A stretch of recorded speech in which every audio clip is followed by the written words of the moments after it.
Only the true believers in today, yeah. Nice and intimate. Go on. You right? Yeah, I'm good. Good, thanks, Mark. Yeah, pretty much no different to the last game. Everyone got through the game unscathed, so yeah, no real change. Everyone's good. That's good news. 160 goals and counting for Son. I know you mentioned in post-match, but just watching him again, the influence he has. Obviously, with Hugo Lloris leaving, Harry Kane leaving, you lost two big leaders. And I know you had leaders in the dressing room as well, but how much of a big decision was it to make him club captain? And it's clearly works. He's such a huge influence.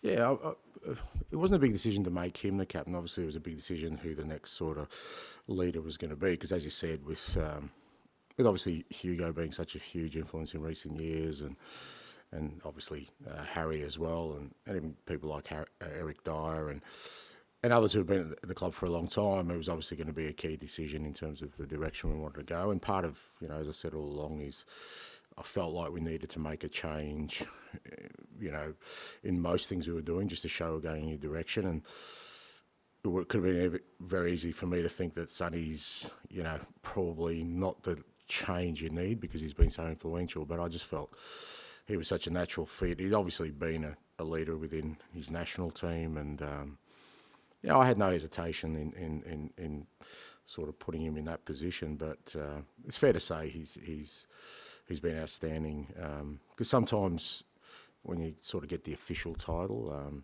it can weigh heavily. You feel a bigger burden when you're out there. But his performances this year have been outstanding, and if anything, I think it's taken him to a new level.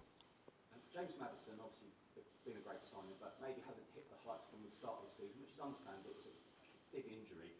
With him, and not just him, does Spurs maybe need, it's a quick turnaround tomorrow, but maybe that can be a good thing sometimes because of the lack of too many cup games, no Europe. Maybe someone like Maddison and maybe others need those quick turnaround matches. Yeah, look, potentially. Look, I think with Matters, I think we've had a few in that, but probably us as a team.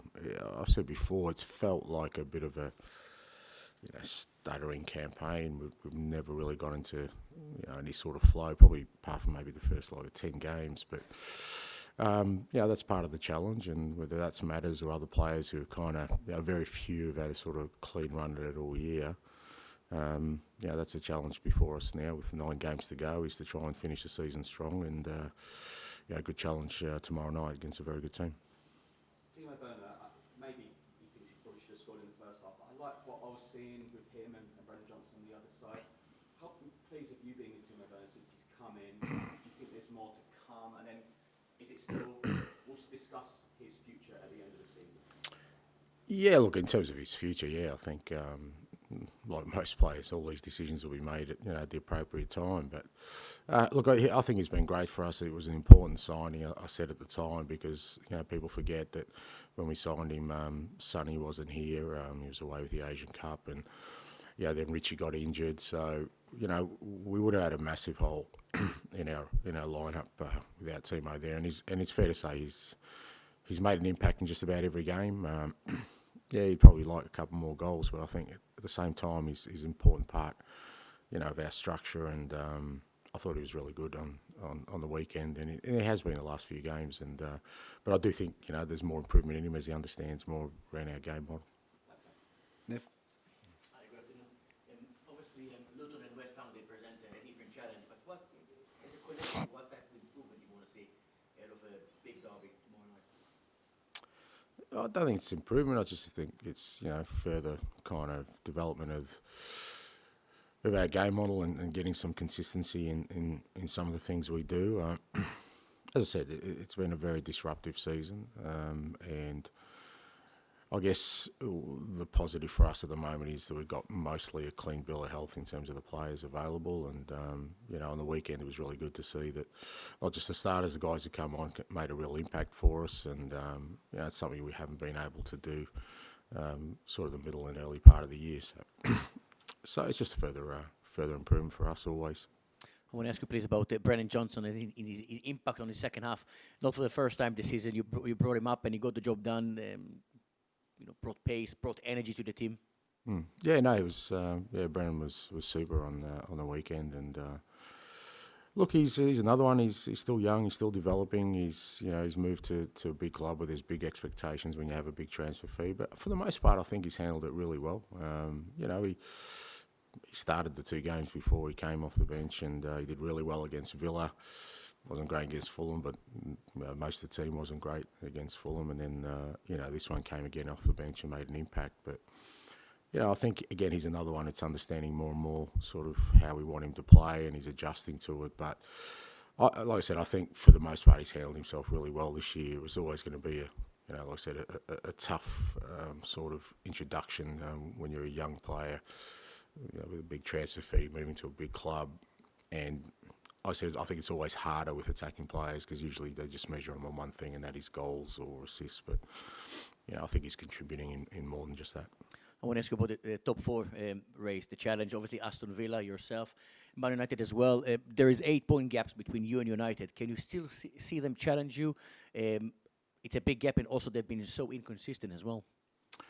I don't know. I mean, do you see us challenging Manchester City? No?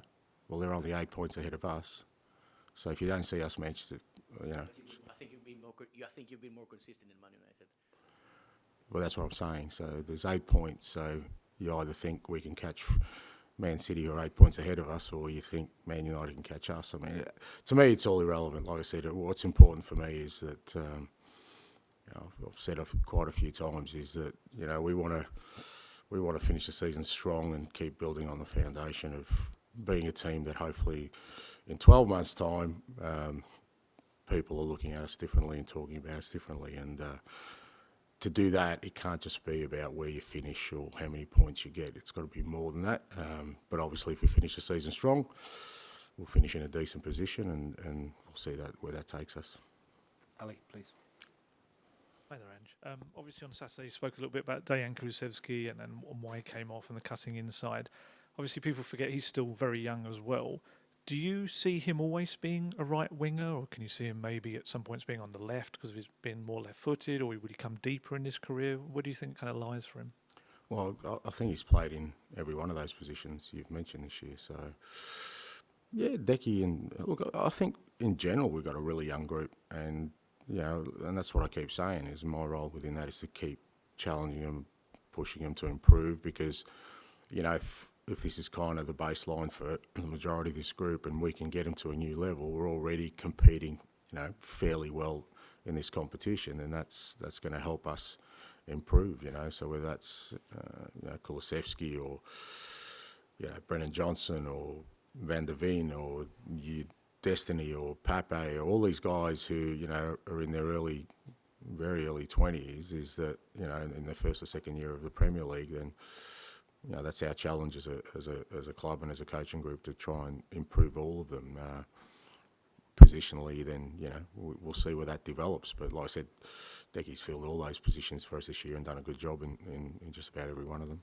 Just wonder whether your kind of the tendency of your teams to play those dangerous balls right across the 6-yard box, whether maybe being a left-footed player, would that be something that would benefit him to be able to do that, or have you just got to train him to be able to do that on the right more regularly?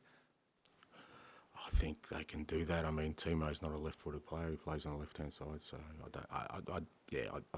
I think what's more important for us is, like I said, is that we continue to challenge our players to develop them, try and improve them, and Decky and all those players I mentioned have got a real appetite for it. So, where they end up in terms of positionally, some of that will be dictated by where the team's at as well. And what we need.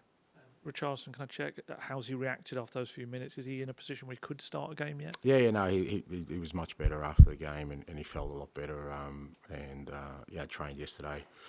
Got trained this afternoon. He'll train this afternoon. So he feels good now.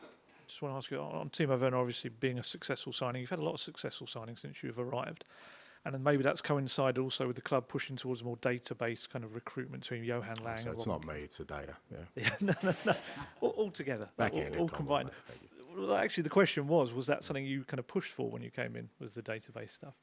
No, look, I think every club has some sort of mechanism to identify players, and data plays a big part in that. And even before I was here, I'd still played a big part in kind of the recruitment here. It's sort of ultimately it comes down to then, what's the best fit. I think the key then becomes is, are they going to be a good fit for the club and for obviously the way you want to play? And I guess that's where my role comes in that, when you're looking at a list of players who I think is going to be the best fit.